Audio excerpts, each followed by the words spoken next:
أشهد أن لا إله إلا الله وحده لا شريك له. பார்த்தவர்களே, முஹர்ரம் மாதத்தினுடைய முக்கியத்துவம் எந்த அளவிற்கு முக்கியத்துவமோ அதே மாதிரி இந்த ஆஷுரா என்கிற 10ஆம் நாளும் அதி முக்கியத்துவம் வாய்ந்தது.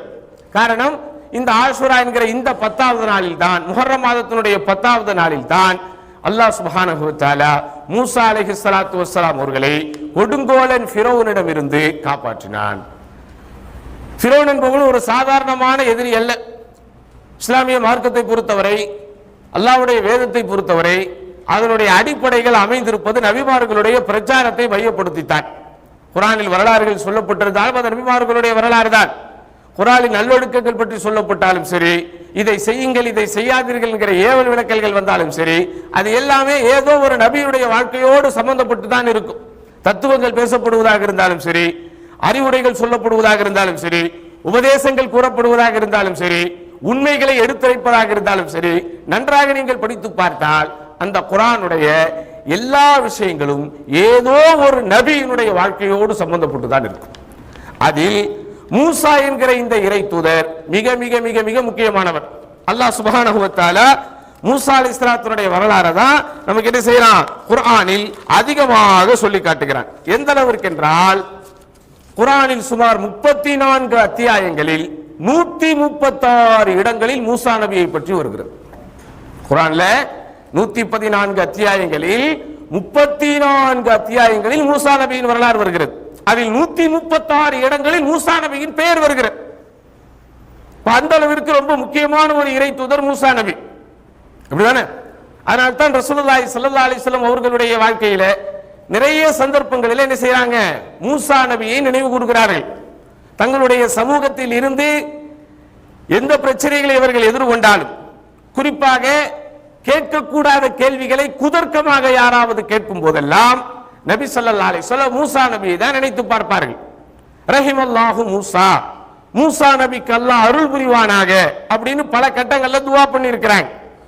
மூசா நபியின் உம்மத்து இதை விட பெரும் பெரும் கேள்வி எல்லாம் மூசா நபி இடத்திலே கேட்டார்கள் என்றெல்லாம் ரசூலுல்லாஹி ஸல்லல்லாஹு அலைஹி வஸல்லம் செஞ்சிருக்கிறாங்க. தங்களுடைய சமூக மக்களுக்கு அவ்வப்போது உபதேசம் பண்ணி இருக்கிறார்கள். இன்னும் சொல்ல போனால் நண்பார்ந்தவர்களே, ஒரு முஸ்லிமுக்கு அவன் ஒரு முஸ்லிம் என்பதை உணர்த்தக்கூடிய உயிரோட்டமான ஒன்று நம்மோடு இதுவரைக்கும் இருக்கிறது என்றால் அது தொழுகை தான். தொழுகை தான் ஒரு முஸ்லிமுக்கு அவன் முஸ்லிம் அப்படிங்கறத ஞாபகப்படுத்திக்கிட்டே இருக்கு, இப்படிதானே?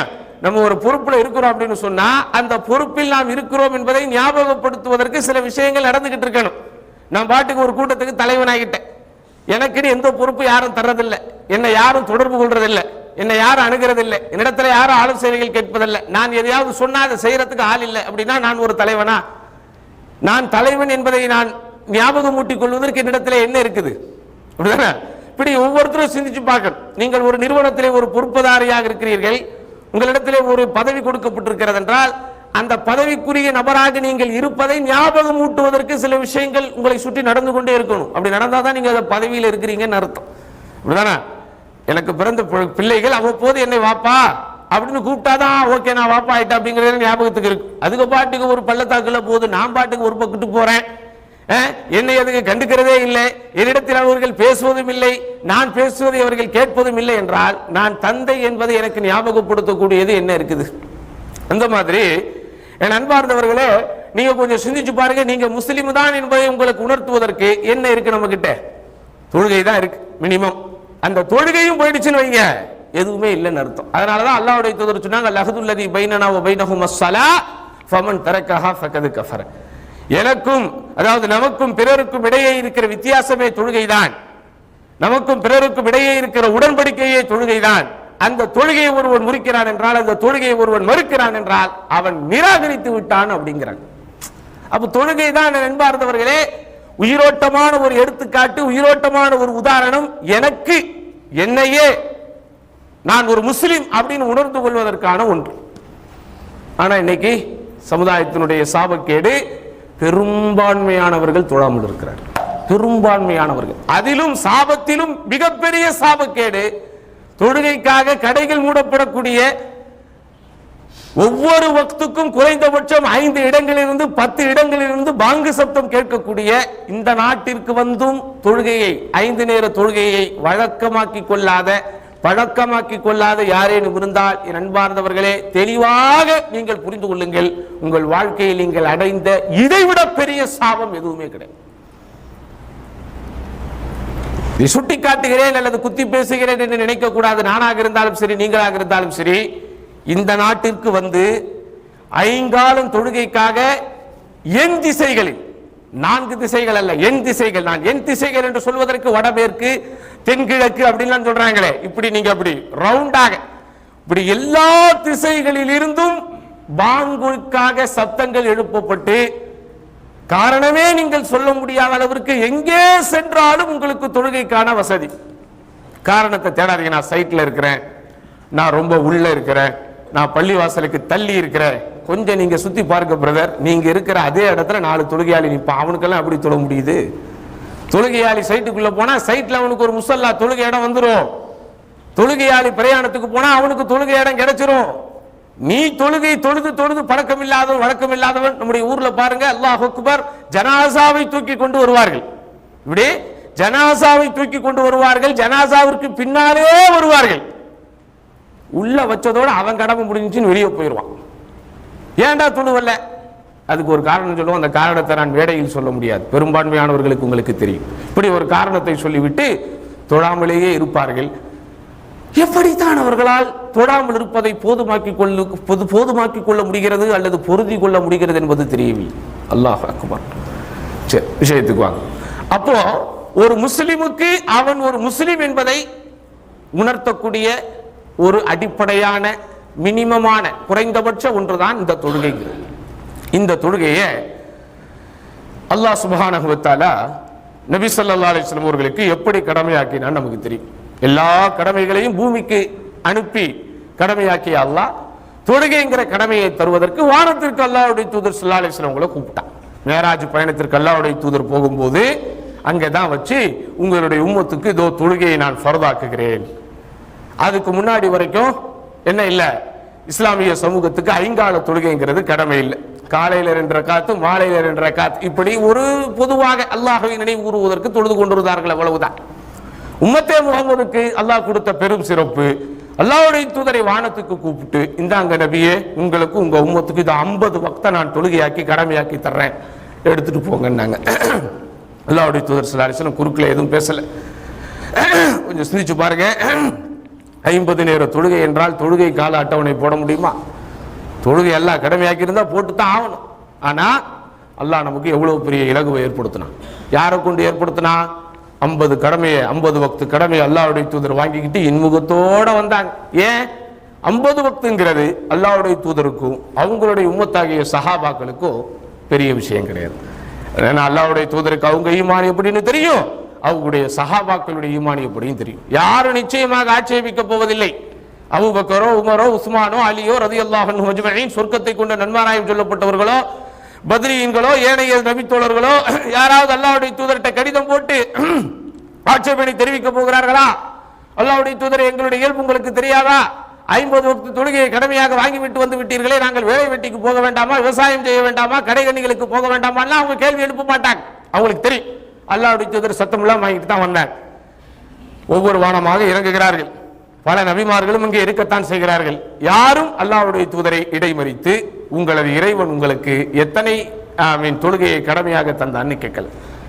இந்த மூசா நபி தான் பிடிச்சு கேட்டாங்க, முகமதே, உங்களுடைய இறைவன் உங்களுக்கு எதை கடமையாக்கினான்? அல்லாஹ்வுடைய தூதர் சொன்னாங்க, 50 வக்து தொழுகையை அல்லாஹ் எங்களுக்கு கடமையாக தந்தான். சந்தோஷமா தான் சொன்னாங்க. உடனே மூசா நபி சொல்றாங்க, முஹம்மத் ஃபஇன்ன உம்மத்தக லா ததீக், உன்னுடைய உம்மத்தால் இதை செய்யவே முடியாது, உங்களை விட நான் அதிகமாக மக்களோடு பழகி இருக்கிறேன், போங்க ஃபஸ்அலில்லாஹ தக்ஃபீஃப், அல்லாஹ்விடத்தில் குறைத்து கேளுங்கள்ங்கறாங்க. அப்புறம் தான் அல்லாஹ்வுடைய தூதர் ஸல்லல்லாஹு அலைஹி வஸல்லம் திரும்ப மேலே போறாங்க. போய், யா அல்லாஹ், நீ 50 வக்த கொடுத்துருக்கிற, என்னுடைய உம்மத்தால் இது முடியாதுன்னு நான் நினைக்கிறேன், முடியாது, கொஞ்சம் நீ குறைச்சு குடியா அல்லாஹ். உடனே அல்லாஹ்வுடைய ரஹ்மத், அல்லாஹ் ரப்புல் இஸ்ஸத், அகிலத்தின் அதிபதி அல்லாஹ் 50ஐ 45 ஆக்கி கொடுக்குறாங்க. வாங்கிட்டு வராங்க சந்தோஷமா. 5 குறைஞ்சிருச்சேன்னு சந்தோஷமா. ஆனாலும் மூசா நபி நடுவில் நிப்பாட்டி, இப்போ எத்தனை? 45. No no no no no 45 அவங்க உம்மத்துக்கு செட் ஆகாது, எனக்கு நல்லா தெரியும், இப்போ இன்னும் குறைச்சு கேளுங்க. உடனே மூசா நபி யோசித்து பாருங்கள், மூசா நபி எந்த அளவிற்கு இந்த உம்மத்து முகமதுக்கு கடன்பட்டிருக்கிறார். அன்றைக்கு மட்டும் ஒரு பேச்சுக்கு சொல்லுகிறேன், மூசா நபி பாட்டுக்கு கண்டுக்காம அல்லாஹ்வுடைய தூதரை கீழே போகன்னு விட்டுருந்தா என்ன ஆகியிருக்குமே நண்பார்ந்தவர்களே. 5 வக்து தொழுகைக்கே நமக்கு ஒவ்வொருவருக்கும் என்னென்னவோ நடந்து கொண்டிருக்கிறது. 5 வக்து தொழுகையை ஒவ்வொருவரும் கொஞ்சம் தனிமையில் சிந்தித்து பாருங்கள். இதோ முஹர்ரம் ஆரம்பித்து விட்டது. இந்த முஹர்ரத்தினுடைய 10வது பிறையில் இருக்கிறோம். இந்த 10 தினங்களில் எத்தனை தினங்கள் 5 வக்து தொழுகைகள் இமாம் ஜமாத்தோடு, நான் உட்பட இமாம் ஜமாத்தோடு நேரம் தவறாமல் தொழுதிருக்கிறேன்? சும்மா தனியா யோசிச்சு பாருங்க. 5 வக்துக்கு எத்தனை பேர் இதுல பாஸ் ஆகும்னே தெரியாது. அப்படி ஒரு பலவீனமான ஒரு நிலையில் நாம் இருக்கிறோம். அல்லாஹ் நம்மை பலப்படுத்தட்டும். அல்லாஹ் நம்முடைய ஈமானை மெருகேற வைக்கட்டும். அப்போ போய் குறைச்சி கேளுங்க, உங்க உம்மத்தால் இது முடியாதுன்னு சொல்லி திரும்ப திரும்ப திரும்ப திரும்ப மேலே அனுப்பியதனுடைய விளைவு 50 வக்த 5 ஆக்கிட்டு வந்தாங்க. அந்த 5க்கும் மூசா நபி சொன்னாங்க. அதுக்கப்புறம் அல்லாஹ்வுடைய தூதர் ஸல்லல்லாஹு அலைஹி வஸல்லம் தன்மானம் அங்க தடை போட்டுடுச்சு. இல்ல இதுக்கு மேல போய் குறைச்சி கேட்கறது அவ்வளவு நாகரிகமா இருக்காதுன்னு சொல்லி அந்த செல்ஃப் ரெஸ்பெக்ட் அல்லாஹ்வுடைய தூதர் ஸல்லல்லாஹு அலைஹி வஸல்லம் அவர்களுக்கு இருந்த அந்த தன்மானத்தை என்ன செஞ்சிடுச்சு, அதுக்கு மேல போய் குறைச்சி கேட்க அனுமதி கொடுக்காததனால் 5 வக்த வாங்கிட்டு கீழே வந்தாங்க. அப்போ என் அன்பார்ந்தவர்களே, ஒவ்வொரு நாளும் நீங்கள் 5 வக்து தொழுகும் போது நன்றியோடு நினைத்து பார்க்க வேண்டிய ஒரு இறை தூதர் இருக்கிறார் என்றால் அது மூசா நபி அலைஹிஸ்ஸலாம். அப்ப அந்த மூசா நபியினுடைய வாழ்க்கையில் என்னென்ன மாதிரியான கஷ்டங்களை அவங்க பட்டாங்க, என்னென்ன மாதிரியான புரட்சிகளை அவங்க செஞ்சாங்க, எப்படி எப்படிலாம் அல்லாஹ்வுடைய மார்க்கம் வளர்ந்தோங்க தழைத்தோங்க தியாகம் செஞ்சாங்க, அதெல்லாம் அல்ஹம்துலில்லாஹ் என்ன செய்யணுமோ வாழ்க்கையிலே கடைபிடிக்க முயற்சிக்கும். அவைகளையெல்லாம் நம்முடைய வாழ்க்கையில நம்ம என்ன செய்யணும், செயல்முறைப்படுத்தி காட்டி அந்த மூசா நபி எப்படி அல்லாஹ்வுடைய சிறப்பிற்கும் அல்லாஹ்வுடைய கருணைக்கும் ஆளானவராக இருந்தார்களோ அப்படி நாம் ஆளாகுவதற்கு முயற்சிக்க வேண்டும். அப்போ அந்த மூசா அலைஹிஸ்ஸலாத்து வஸ்ஸலாம் அவங்க அல்லாஹ் சுப்ஹானஹு வ தஆலா இந்த நாள்ல இருந்து இந்த 10வது நாள்ல ஃபிரௌன்ட்ட இருந்து காப்பாத்தினதுனால நன்றி செலுத்தும் பொருட்டு மூசா நபி நோன்பு வைத்தார். மூசா நபியின் உம்மத்தும் நோன்பு வைத்தார்கள். அதனால இந்த யூதர்களும் நோன்பு வைக்கிறார்கள்ங்கிற செய்தி அல்லாஹ்வுடைய தூதருக்கு தெரியும் போது ஆனா அஹக்கு பி மூசாங்கிறார், நான் தான் மூசாவிற்கு ரொம்ப நெருக்கமானவன். இவர்களெல்லாம் யார்?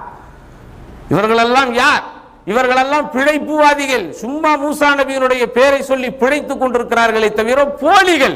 உண்மையாலுமே மூசா நபிக்கு சொந்தக்காரன், மூசா நபியோடு உறவுகள் வைத்துக் கொள்வதற்கு அதிக அருகதை கொண்டவன் நான் தான். அதனால நம்ம தான் இதுக்கு நோன்பு வைக்கணும்னு சொல்லி அல்லாஹ்வுடைய தூதர் நோன்பு வைக்கிறாங்க. பட் அதே நேரத்தில் இந்த 10வது நாள்ல யூதர்களும் நோன்பு வைக்கிறான், கிறிஸ்தவர்களும் நோன்பு வைக்கிறான். அப்ப நம்ம அவனுக்கு மாறு செய்யணுமேனு சொல்லிதான் அடுத்த ஆண்டு நான் உயிரோடு இருந்தால் லசுமன்னத்தாஸ 9வதும் நோன்பு வைப்பேன்கிறாங்க.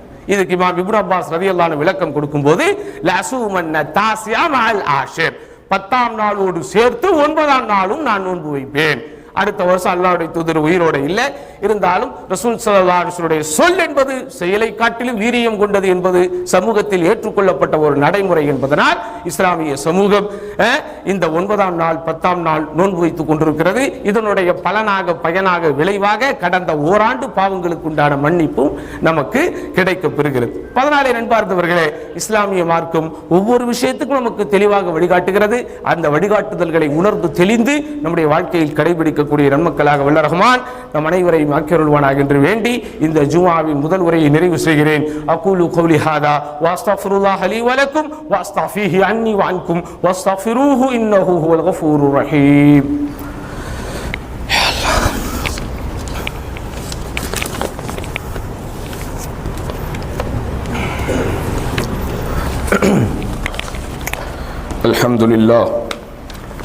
அல்ஹம்துலில்லாஹி ரப்பில் ஆலமீன். الصلاة والسلام على أشرف الأنبياء والمرسلين وعلى آله وصحبه ومن تبعهم بإحسان إلى يوم الدين. أما بعد. அன்பார்ந்த சகோதரர்களே, இந்த ஜும்ஆவினுடைய முதல் உரையில் இஸ்லாமிய ஆண்டின் துவக்கம், அதனுடைய 1வது மாதமாக இருக்கிற முஹர்ரம் மாதத்தினுடைய வரலாற்று பின்னணி, அதனுடைய மையமாக அமைந்திருக்கிற அடிப்படையாக அமைந்திருக்கிற தாசுவா ஆஷுரா என்கிற 9ஆம் பிறை 10ஆம் பிறை நோன்பினுடைய தத்துவம் பின்னணி என்பதெல்லாம் சுருக்கமாக பார்த்தோம். இந்த 2ஆம் முறையில் நம் அனைவருக்கும் நினைவுபடுத்த வேண்டிய முக்கியமான ஒன்று மூசா நபியுடைய வாழ்க்கையோடு சம்பந்தப்பட்ட ஒன்று. அதாவது இந்த 10வது நாளில், முஹர்ரம் மாதம் 10வது நாளில் மூசா நபியை ஃபிரௌனிடம் இருந்தும் அவனுடைய கூட்டத்தாரிடம் இருந்தும் மூசா நபியையும் மூசா நபியினுடைய கூட்டத்தாரையும் அல்லாஹ் காப்பாற்றினா. ஃபஸாம மூசா ஷுக்ரன் லில்லாஹ். எனவே மூசா நபி அந்த நாளில் அல்லாஹுக்கு நன்றி செலுத்துகிற விதத்தில் நோன்பு வைத்தார்கள். இது ஒரு கவனிக்க வேண்டிய ஒரு வரி. அல்லாஹ்வுக்கு நன்றி செலுத்துதல் என்பது நம்முடைய செயல்பாடுகளில் அமையணும்.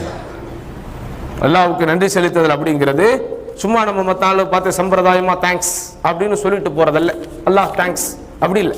நமக்கு அல்லாஹ் சுப்ஹானஹு வ தஆலா கொடுத்திருக்கிற ஆரோக்கியம், அல்லாஹ் நமக்கு கொடுத்திருக்கக்கூடிய பொருளாதாரம், அல்லாஹ் நமக்கு கொடுத்திருக்கக்கூடிய குடும்ப அமைப்பு, அல்லாஹ் நமக்கு கொடுத்து கொண்டிருக்கக்கூடிய பாதுகாப்பு, இப்படி ஒவ்வொரு மனுஷங்கிட்டையும் தனிப்பட்ட முறையில் நம்ம சிந்திச்சா ஆயிரம் அருட்கொடைகளை அல்லாஹ் நமக்கு தரும். அப்ப அந்த அருட்கொடைகளுக்கு அல்லாஹ்வுக்கு நன்றி செலுத்துதல் அப்படிங்கிறது எப்படி இருக்கணும்னா, எப்படி மூசா நபி ஒரு நோன்பு என்கிற செயலை கொண்டு நன்றி செலுத்தினார்களோ அதே போன்று ஒவ்வொரு முஸ்லிமும் தனது இறைவனுக்கு, அந்த இறைவனால் அவனுக்கு வழங்கப்பட்ட அருட்கொடைகளுக்கு நன்றி செலுத்துகிற விதத்தில் செயலால் என்ன செய்யணும்? நன்றி செலுத்தும். அந்த செயல் என்பது நாவால் மொழிகிற திக்ர்களாக இருக்கலாம், நாவால் ஓதுகிற திருமறையினுடைய வசனங்களாக இருக்கலாம், உடலால் செய்யப்படுகின்ற தொழுகைகளாக இருக்கலாம், பொருளால் செய்யப்படுகின்ற தான தர்மங்களாக இருக்கலாம். இப்படி எந்தெந்த வழிகளில் எல்லாம் அல்லாஹுக்கு நாம் செய்யக்கூடிய நன்றியை வெளிப்படுத்துவதற்கு தளங்களாக களங்களாக வாய்ப்புகள் வருகிறதோ அவைகளை ஒன்றுவிடாமல் பயன்படுத்தி இறைவனுடைய நெருக்கத்தை பெறத்தக்க நல்லடியார்களாக வல்ல ரஹ்மான அனைவரையும் ஆக்கிருள்வானாக என்று மீண்டும் ஒரு முறை துஆ கேட்டு, யா அல்லாஹ், எதை நாங்கள் சொல்லுகிறோமோ எதை நாங்கள் கேட்கிறோமோ அதன்படி இறுதி வரை நாங்கள் வாழ்வதற்கு உறுதியை தா என்று மீண்டும் அல்லாஹ்விடத்திலே துஆ கேட்டு இந்த ஜுமாவினுடைய இரண்டாம் முறையை நிறைவு செய்கிறேன். إن الله يأمر بالعدل والإحسان وإيتاء ذي القربى وينهى عن الفحشاء والمنكر والبغي يعظكم لعلكم تذكرون ولذكر الله أكبر والله يعلم ما تصنعون. அஸ்ஸலாமு அலைக்கும். இது உங்கள் பாய் நெட்வொர்க் தமிழ். நம்ம வீடியோஸ் பிடிச்சிருந்தா கண்டிப்பா நம்ம சேனலை சப்ஸ்கிரைப் பண்ணுங்க. இது போன்ற இன்னும் பல பயனுள்ள இஸ்லாமிய காணொளிகளையும் இங்கே கண்டு களிக்கலாம். மறக்காம குடும்பத்தினருக்கும் நண்பர்களுக்கும் ஷேர் பண்ணுங்க. இன்ஷா அல்லாஹ் இன்னும் ஒரு காணொளி வாயிலாக சந்திக்கிறோம். சலாம் சிறுவுகளே.